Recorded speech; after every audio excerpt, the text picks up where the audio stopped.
Everybody,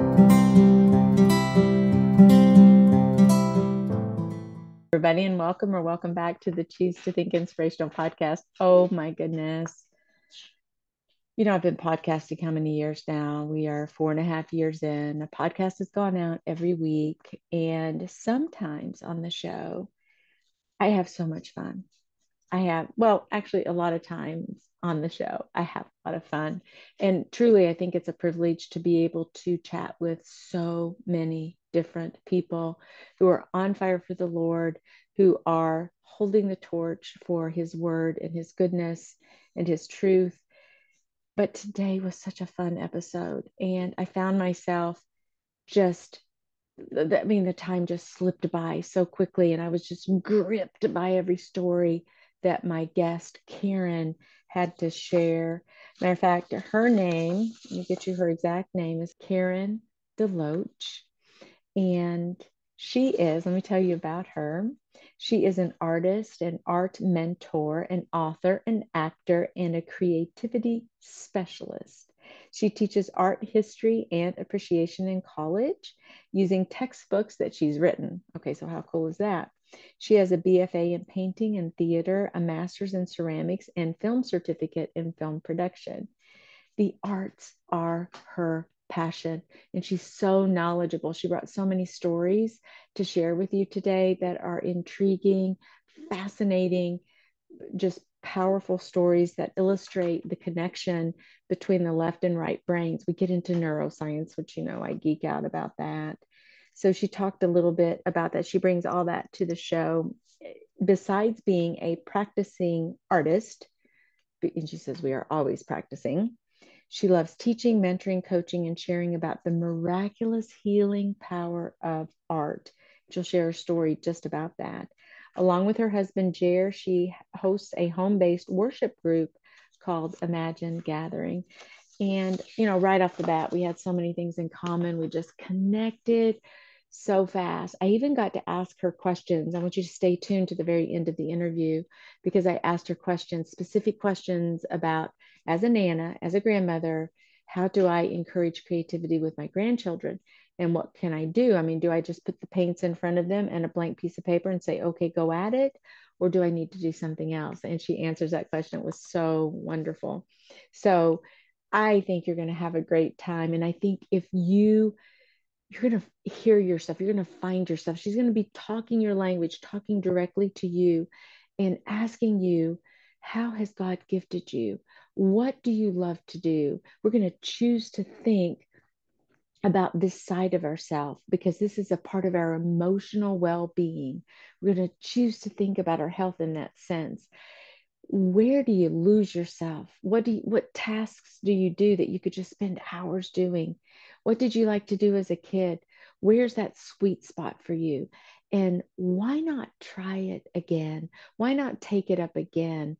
Why not learn something new? Try something new. Get a few lessons and learn how to improve at something because your brain loves to learn and it's going to be so healthy. We talk a lot about our brain health, and it's healthy for you to learn to do new things.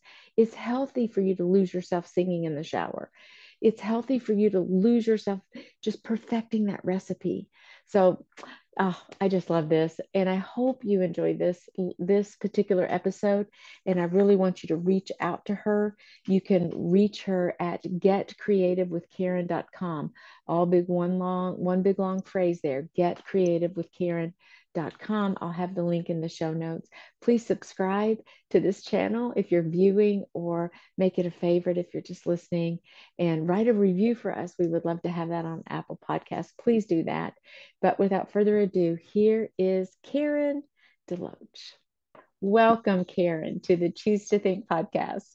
Thank you so much for having me. It's a pleasure to be here. Creativity, oh my goodness, it's one of my favorite things to chat about. The closest I got once on the podcast was interviewing a gentleman, and I think this was last year, if not the year before, about United States patents. And it was a Mm. fascinating interview. So if you're watching or viewing, you all might want to go back and listen to that. It was so interesting. I'll try to link the show in the show notes and in the description. But he talked extensively about creativity from a biblical worldview and kind of what the Bible has to say about being creative. And I just wondered, Karen, if you could can we just start there and talk about why being creative is kind of a part of God's design for us? Amen. My mantra is we are all creative. We were born that way. So as we Yes. were made in the image of God and he gave us half of our brain is devoted to creativity, then it's Yeah. something that is for all of us, not just those who identify as artistes, if you would. So I Yes. support everything he's saying. And when I was a college student, art student, theater student, God gave me a praying roommate. And little did I know that she was going to break through this little heathen girl, bohemian heathen girl, and get me into the kingdom. But she did, God bless her. And Wow. I was asking God, what do you do with an artist? And, theater person, I have no idea how to serve you. I even went down some wrong trails before I got on the right ones. And so that was a big question. And when I finally had a teaching about Bezalel and how he was the Oh. very first mention of someone filled with Holy Spirit as God anointed him for the creativity for building the temple. And Right. it was kind of like, wow, this is cool, God. You've got an anointing on the arts. And I've been an artist for so long and an art teacher, filmmaker and theater person. So Wow. the arts are big in our lives. Our sons are all musicians. My husband is. So we're writers and it's our arena, if you would. The mountain of arts and entertainment is our specific arena. So I have felt that anointing and call for a very long time, specifically to this mountain, to take it back for the kingdom and to see God's people have a chance. I've worked with a lot of filmmakers, sat at their feet, men and women of God who have really literally gone around that mountain of movie making and been kept down because of their walk with the Lord and Yeah. their very obvious declarations of faith in Jesus Christ. And I just have a sense that that lid is going to be taken off. People are going to be moving into their proper places where God has really wanted to change the world. As we have exported a culture of perversion and disgusting Yeah. anti-biblical, anti-Christ values, we're going to see Mhm. that flipped in our generation, and that's part of the call I know I feel is to take it back for God's kingdom, to see this culture renewed and restored back to biblical foundations. Gosh, that's a beautiful, beautiful answer. How does that actually happen? How do we do that? Is it just from folks like you? I just interviewed a gal named Siobhan O'Shaughnessy. I don't know if you know her, but she has a Christian channel on YouTube, and she has devoted her life also in the film industry and putting out content that is wholesome and faith-based. But is that how we do it? Is it, to raise up this generation? Is it just that we do it just one individual at a time, or how does that work? Well, he's a God who doesn't despise small beginnings. So, but That's wherever you are, true. but we're not all called to arts and entertainment, but we all are called to be creative. And that's a little Mm, bit different focus because that's the question. If maybe you're called to the church, you're called to family, you're called to business, or you're called to government, education. There's different aspects of our culture you can feel a call towards, but the creativity is still going to be there. I mean, look at you. You're a podcaster. So as you have combined both the all the left brain skills of technology and right. scheduling and organization and all of these timeliness things, those are all very beautiful left brain skills. But Mhm. also to pull in that right brain, you are creating new content that's never been here before. And so Yeah. it's that combination of left brain, right brain activity that seems to bring us to our most brilliance. That was always, even Jesus, as he told parables to bring truths of the kingdom to the people that they could relate to. He was a storyteller. He didn't Mhm. just preach at people. He taught them in a place where they could really see what he was saying in even in small ways. And so this aspect of creativity we're all really truly called to. And that's the question that I ask everyone, what is your creative gifts? Where do they lie? And a way to find them. Mm-hmm. What did you enjoy when you were 5 and 6? What did you love to do? Did you like spinning in the playground because you like to dance? Did you, like me, direct plays in the playground? Did you like drumming on things? I had one of my sons, everything was a drum. And of course, he became a musician and a drummer. So you can look at what you love. Statistically, they say that 98% of 5 and 6 year olds are creative geniuses. Wow. Only 2% of adults. So the question is, what happens in those years? And I would like to propose that part of it is this education system we have in this Western world that emphasizes to the detriment of the right brain, all the left brain skills, which are wonderful. I'm not negating them. It's about having both, not one or the other. It's bringing our right brain skills up to snuff to our left brain skills. So you can, left brain skills are measurable. Memorization and orderliness and details like that are all part of our left brain brilliance. And those are what a lot of people have jobs for, right? They can find jobs that way. But the right brain is very sensitive. It's a side of our brain that is intuitive and inventive. It's imaginative. And when we are God's people submitted to Christ, that imagination takes on just supernatural prophetic revelation. And we can all have access to that because he made sure we all had a right brain. So it's a matter of connecting them and finding activities in our life that we love to do, that gives us joy, releases serotonin, the happiness chemical, even 20 minutes a day. And so, I've put together a free pop-up podcast for your viewers to access through www.getcreativewithkaren.com. And anyway, in that podcast, I go through a whole list of different ways that people can access their creative right side of their brain. I love that. And you kind of touched on so many different aspects of what it means to even be creative. But I have a kind of a new but very dear friend. You know how sometimes you meet someone and you're like, okay, we're going to be really good friends, or we just have a connection there. And she gifted me with something that was so extraordinarily beautiful. But I was really speechless. And it's a journal essentially, and that's not even a good word to describe it.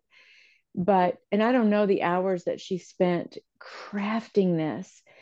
And I was overwhelmed. I even cried when I was going through it because it is just something so I don't even have words for it. Creative doesn't do it justice just to say, oh, that's creative. No, that is a masterpiece. And I talked to her a little bit about the aspect of creativity. And I was telling her, oh, wait, guess who I'm going to have on the show? And you're going to love this episode. I was telling her that. And she mentioned something that she said, I have to create. I just have to create.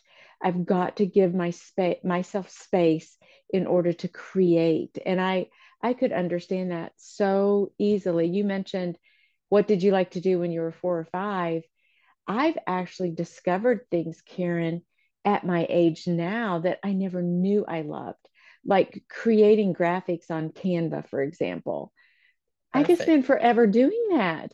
I love to do promotional assets and just, oh, that font. I don't like that font. Let me try this font and those colors. And oh, this pops. And I'm like, what? I didn't even know I loved doing that until I was doing things for the podcast. And so even now I do my vision board using Canva. I do digital vision board, but then I just print it. So it's just like a little one-page thing. But I know that especially we as women and men, but most of my listeners tend to be women, and we all do have something creative. And I'm glad that you are putting, the scaffolding is there and you're putting the flesh to it really, and the stones in there to help us all tap into that aspect of who we are, because we need to slow down and just allow ourselves to have fun in that way, don't we? That is, I'm so glad you mentioned that. Albert Einstein, one of his quotes is creativity is intelligence having fun. Now, he's Amen. considered one of the greatest geniuses of the 20th All century, times. and he was a huge creative. He was an inventor, and he held in high esteem creatives. So, as we look at, well, what do I love to do? What brings me joy? What Right. kind of fun things can I do? Even something as simple as cooking, for your Cooking. family, Yep.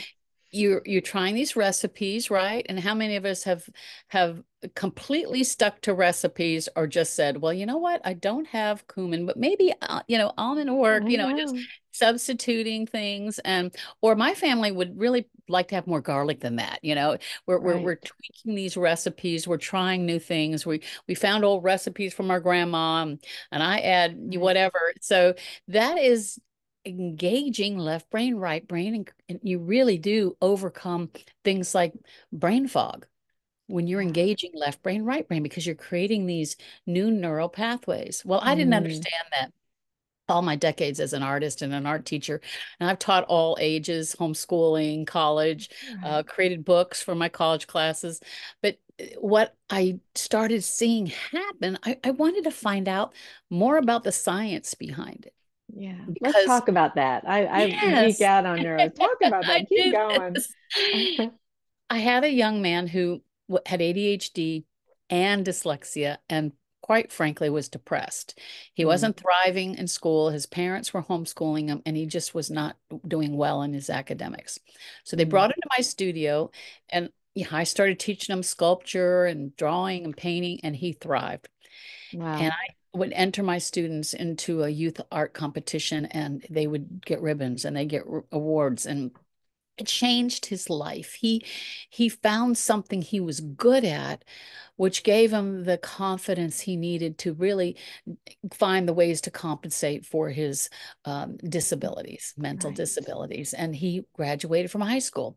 So there he is, Mm. successfully navigated those hard years for him when tragedy struck. And this is just after winning not just first place in the youth art competition, but best in the entire show. My word. He was riding that wonderful high when he got a brain infection that caused a stroke, Oh, and he was wow. paralyzed on the right side of his body. They didn't even know if he was going to live. They had to replace his skull with plastic. It's a Wow. plastic skull. He left the hospital 4 months later, couldn't Mhm. talk. He was dragging the right side of his body with a walker, and as they were trying to keep his right hand from curling up uselessly. So his mom brought him right back to the studio. And Mm. I'm not an art therapist, but I thought, well, you have your left hand. Let's go ahead and try drawing and painting left-handed. And in a short amount of time, he was really doing well. He could draw, he could paint, he could write now left-handed. Now he's sculpture was hard because it takes two hands, and that was a little Sure. frustrating, but he was doing so well. I got a call from his neurosurgeon. He's like, okay, I've never called anybody's art teacher before. What are you doing, David? He said, not only is he stronger with his weak hand than I am, and I'm a surgeon, but he's having healing on Wow. the right side of his body. I was Amen. like, what? He said, keep doing it. Well, I'm happy to say that that young man started being able to talk and walk. And you look at him now, he's not in depression anymore. He's got his sense of humor. He's got a funny, dry sense of humor. He's a handsome young man living his Wow. best life. He's still stronger with his left hand than his right hand, but he can walk, he can talk. It's a miracle.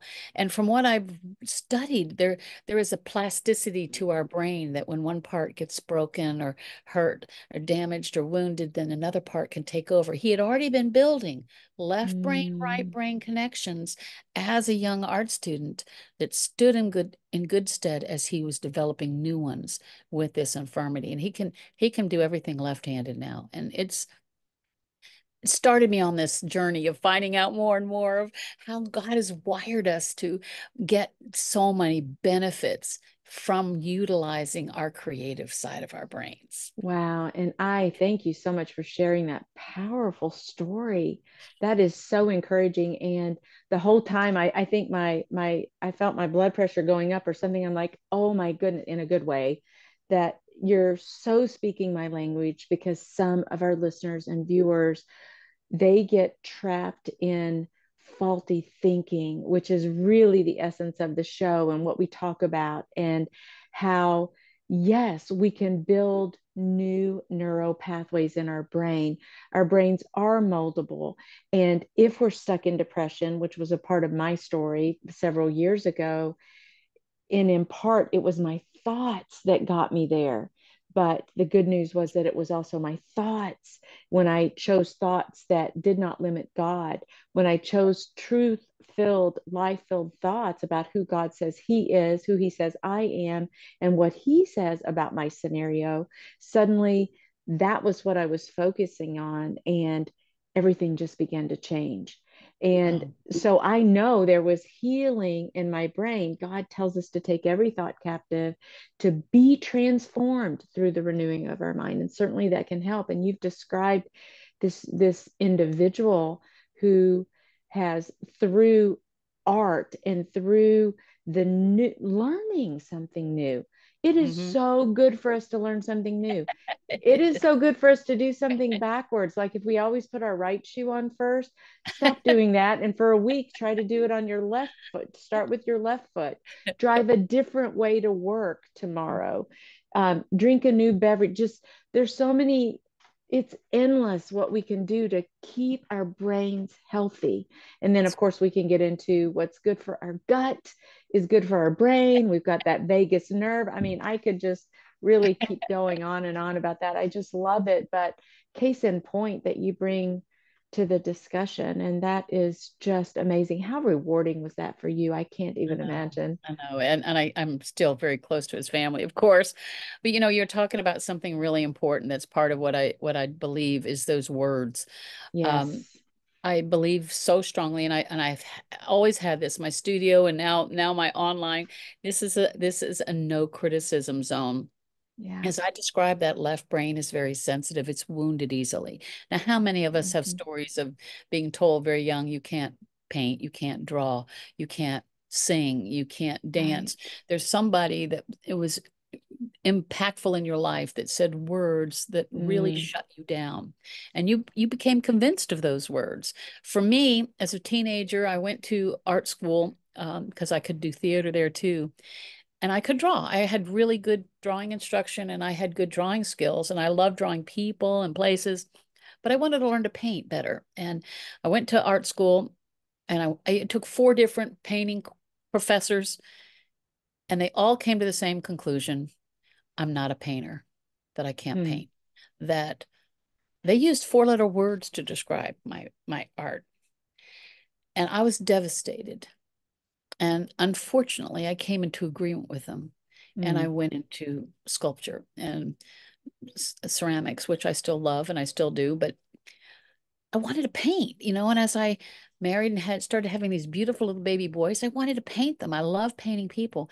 And I would start painting and I'd reach this point and I couldn't finish them. And I ended up with all of these unfinished canvases for 10 years because in wow. there was that left brain bully saying, you're not a painter. You're just proving those professors right. You can't paint. You're not good enough. You'll never be good enough. Maybe some of your listeners have those kind of words that hinder what they really want to do. Well, Mhm. fortunately, by the grace of God, he sent a mentor into my life, somebody who had been to the old school, Chicago Art Institute, and he had the fundamentals and he taught me how to paint. He helped me Interesting. develop my skills and practice until I was good enough to accomplish the kind of painting that I wanted to do.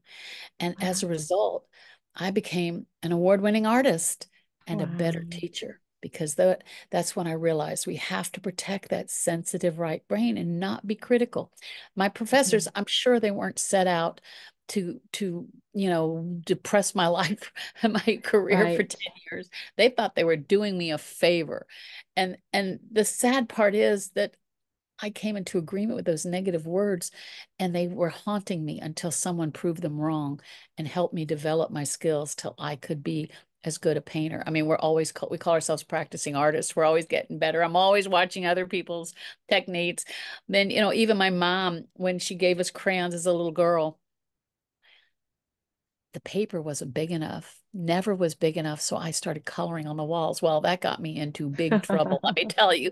But my mom couldn't know that eventually people were going to pay me big bucks to paint on their walls. I'm a muralist over decades. I That's like right. working big. Anyway, that was, really just making a point about words, even our own self think, what we're letting, I call it the right brain bully, trying to stop us from doing something. How about singing? Do you sing? Victoria, are you a singer? Okay, so my sister has a phenomenal voice, and I love to sing, and I have sung in choirs, but I always kind of need someone standing next to me in order to just hit it I just right. relate But to that. but I've Absolutely. got a good, strong voice and I can hit it if I can just get it just right. So I'm a good asset in a choir. It's nice to have my voice, but if I were to right now sing you a song, which I will not, but if I were to do that, I could sing maybe 10 notes on target, on tune. And then suddenly something would come out and I could even hear, that's not right. So I love to sing. I sing my heart out when the praise and worship music is big and powerful to me. So I enjoy it, though I would not exactly call myself a quote good singer. I'm maybe an average singer, but it doesn't bother me that I'm not, because I'll tell you this, Karen, I know that if I wanted to devote the time and energy to that and to really get better, like you wanted to be a painter, you wanted to be a better painter, you had that vision, you had that desire and that gumption to say, no, I'm going to thank goodness for your mentor, right? Who stepped in and was encouraging to you and opened the door a little bit so that you could really walk through that. But and I've often thought about taking singing lessons. So I know that if I wanted to get better and to really sing, that I could do that. It's just not one of my like top 20 desires right now. So, but I think I could get better by taking lessons and such. Let me encourage you. I read a study. They actually study people who sing in the shower. And for me, it's singing in the car when I'm all by Yeah, myself, me listening too. to That's what songs. I do. I get in this car and I'm immediately belting out worship songs, the ones that don't have a wide, I know. you know, That's right. excuse me. And That's okay. this study was showing what happens in the brain when people sing in the shower. So, there you are, rub-a-dub-dub, scrubbing in the tub. Hmm. You're not thinking about anything. You're not trying to solve problems. You're using your left brain because its movement is orchestrated through the left brain. But there you are, singing along your favorite song, worship song, and you get out, you're feeling good, you're dry, and an idea comes to you. I hadn't thought about that. I hadn't thought about it that way. Or maybe there's a phrase for a chapter heading, you're working on your book, or a Hmm. problem that we hadn't thought about this angle. Because as you've been singing in the shower, you are utilizing left brain, right brain, making these neural connections, operating in your most brilliance as you're just scrubbing along, singing along, and that is the way the left brain work together to make us our most brilliant selves. Oh, that's so cool, isn't it? Isn't So that cool? keep Oh, singing. Don't let anybody well, stop you.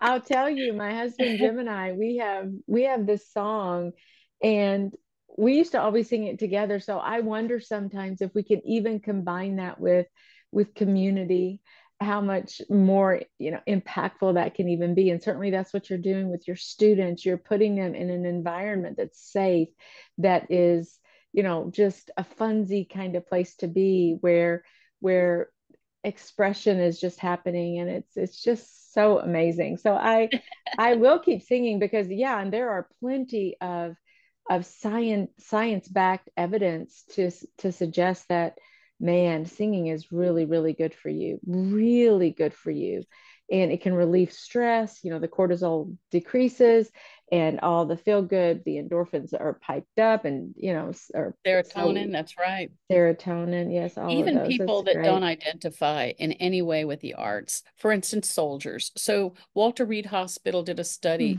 with their soldiers that were still struggling. They'd dealt with the medical issues. They'd had even, all kinds of therapy, but they did a summer program where they introduced them to some other ideas and other therapies. At the end, they surveyed them, and overwhelmingly, the soldiers replied what they enjoyed best was art.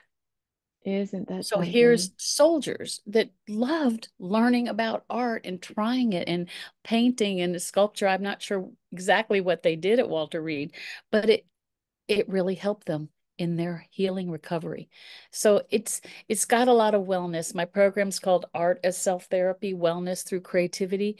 Yeah. And these are things that really God has shown me that He's wired us to walk in this wellness and wholeness.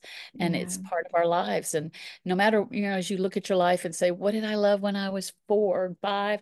Can I do it again?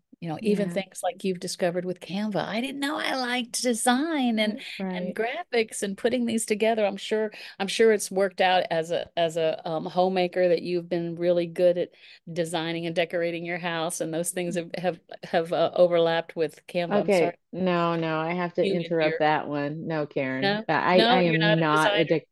I am not a decorator. I have a dear friend who I call and I'm like, can you I get overwhelmed with that. Like, does this chair look good here? And what painting goes there? And how do I arrange this?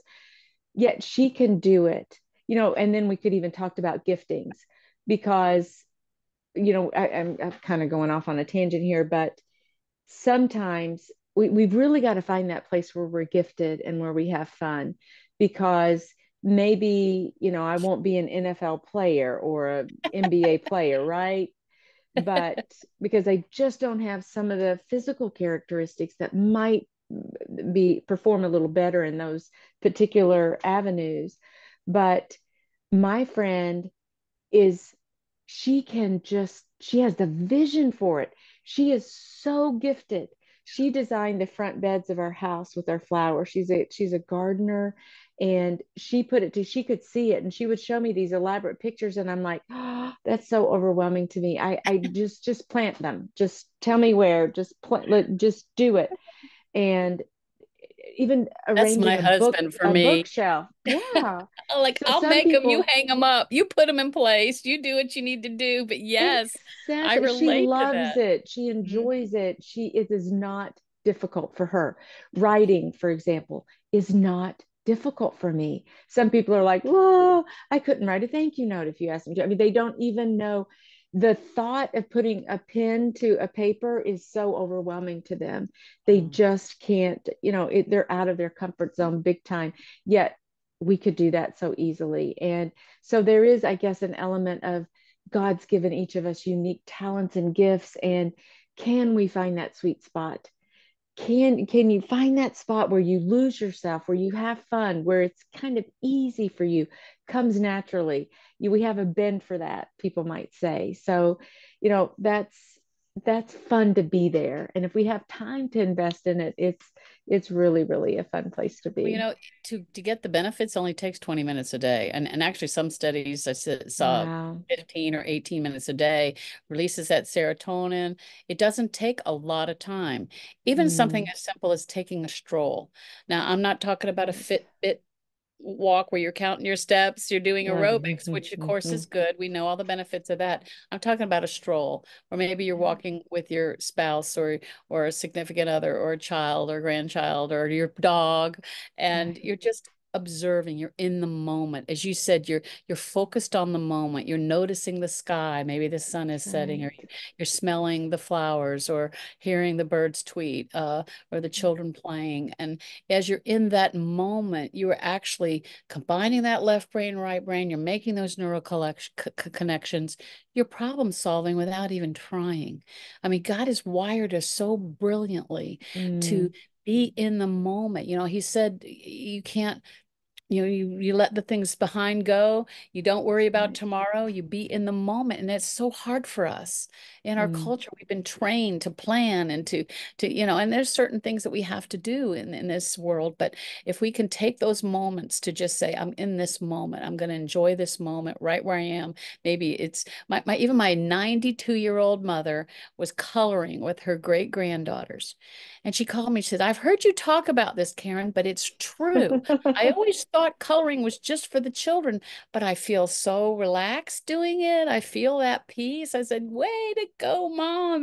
That's good. And she's very precise. She would never think of coloring outside the line. But I just want to encourage your listeners, if you've had words spoken over you that have hurt Mm, you and have convinced you that something that you wanted to pursue you wouldn't be good at. I just want you to allow the Lord to heal that part of your heart and your mhm. soul and say, yes, you can. If it was there when you were 4 and 5 and 6, it's still there. That's right. So I mean, I've had people tell me they were told they're they couldn't color because they were outside the lines, and so in third grade, someone said, "Let's color," and she's like, I can't color. She was already convinced that she Wow. couldn't do it. So I'm so convinced of what I've seen. It's never too late. You're never too old. You can do it. I'm working with a man who could paint and draw. He was an engineer, but his hobby was painting and drawing, and he'd had a lot of lessons through the years. And then he was diagnosed with Parkinson's. Mm, So right at retirement, when he had plenty of time to follow these things, he had laid it down and was really depressed about it for about 3 years. And his son came to one of my workshops and said, "I want you to meet my dad." And we've connected. He lives about 1,200 miles away, but we can be right here together on Zoom. And he is not only learning to draw and paint left-handed because his right hand is the one that's shaking. shaky. He also, as he's working with me, has picked up his pen with his right hand and drew without even realizing he was. So he Wow. was so surprised that it could work, that this could help him get out of number one, depression, number two, bring some healing to his own body. But there's some supernatural healing that God does with us when we really seek to be walking in the anointing that he has over us. I think so. Oh, I love all of your stories and your illustrations. They are so powerful, really. They're so encouraging. But I have one huge question, and it's a personal question. Okay, so I have four grandchildren, and I watch three of them one day a week, every week. And it's such a blessing because my four children and their families live close. So I get to do this. We call it Nana Day. And I have outside my office here this humongous cupboard. And then I have another big kind of a closet area type thing structure filled with crayons, pencils, paints, like crafting. We call it it's the craft chest. It has anything you want. And I'll add to it. It has string, it has beads, it has glue, it has this, it has cutting things, it has all kind of construction paper and uh, stamp, everything is there. Molding, burning wood. I've got it all there because I was a homeschooler, also homeschool mom for 20 years. So, I collected a 22 lot. here. Yes. And I Yeah, kept it all. I kept most of it. that's awesome. So when the grandkids come, sometimes we're outside all day or we do different things, but occasionally and fairly often we'll go to the craft cabinet and they'll want to do something. My question is, like, for example, even making a birthday card for someone. Let's make a card for my mom. Her birthday is coming up. So they were getting out there, all their stuff, and they just go, and some of them will glue down string on it and just how much should I guide them or direct them in that? Should it just be, even with painting, like I have watercolors, I have, the acrylics, I have the washable paints, I've got tempera paints, I've got everything. But I'm not really like an art teacher, so I'm out of my comfort zone a little bit. I don't know how structured I should be with them. Should I just say, here are the paints, go to it? Should I try to teach that, like learn on my own a technique and then teach them that technique? Should it be just a free for all? Because some of them might like row, one of them is three and he's going to it's, what he paints is just whatever. Yeah. But the 10-year-old can probably hone in on some different techniques if I would teach them. But I don't know whether I should let them just do the free for all or be more instructional and try to teach them techniques. Does this make sense? Yeah, Should that's a I really, should I really good guide idea. them or just let them have fun? Well, I can tell you as an artist, sometimes the scariest thing is a white sheet of paper or a white canvas. And that's probably true for writers sometimes too. You're looking at Yeah. this empty place. And so sometimes having structure and having a specific thing. All right, what does branch inspire you? Or having something, like you said, this is for Nana's mama or great grandma, whatever they call Yeah. her. This is her birthday. So you're already giving structure. This is going to Right. celebrate her life or be something that bring her happy. So having structure, having parameters really does our right brain good. We like parameters because we Okay. tend to be so scattered that when you give me a focus, it really does help my creative bent find a focus. So that's always a good idea. Um, I started teaching art, I say 6 and above, but somehow there'd always be a 5-year-old in there. There reaches a point, depending upon the child, when they're ready for instruction. But anybody over 5 and 6, instruction is always good. And there are plenty of teaching videos. I've got a book. I'll How send to you draw. my how to draw. It's got absolute exercises, and it starts with throwing and catching a ball because Okay. eye hand coordination for sports is the same thing we use for drawing what you can see. And so if you Right. can draw what you see, it gives your imagination all kinds of ammunition and fuel and really good material to explore from. So I love instruction, and it doesn't have to be long, age appropriate. 5 minutes of just, okay, let's Right. try this exercise with this book. You start with contour line drawings, one continuous line, like laying your hand on the paper and drawing around your hand, right? Mm-hmm. What 3-year-old can even do that one. But now let's look at it and draw it and not look at the paper. And this one's hard for adults because we're so product oriented and Interesting. perfectionistic. I call it the Mm-hmm. paralysis of perfectionism can keep us from really trying new things because we're so hard on ourselves. But as we look at our hand and not our paper, we're doing the same thing we did on the paper with our hand down, but now we're just following our hand. And it's always a little wobbly, but it still looks like a hand. It's like, okay, let's go on to the next thing. I don't let them look at the paper. And kids I love see. this. They don't have the same hangups we adults do with always being product oriented until they get about teenagers. Then preteens, teens Mm. can get really iffy about that. But these are good ways to get them out of that product, that it's the process that brings so many benefits and the product will get better. So Yeah. even my gentleman who's 77 years old, shaky right hand, for him, using the left hand was like a child learning how to use his left hand to draw and paint. And it didn't take long before he was seeing improvement. I mean, almost immediately start seeing improvement. And so I know Wow. that's true as you let your children have just a few minutes of instruction or some parameters really Mm-hmm. helps creativity fly.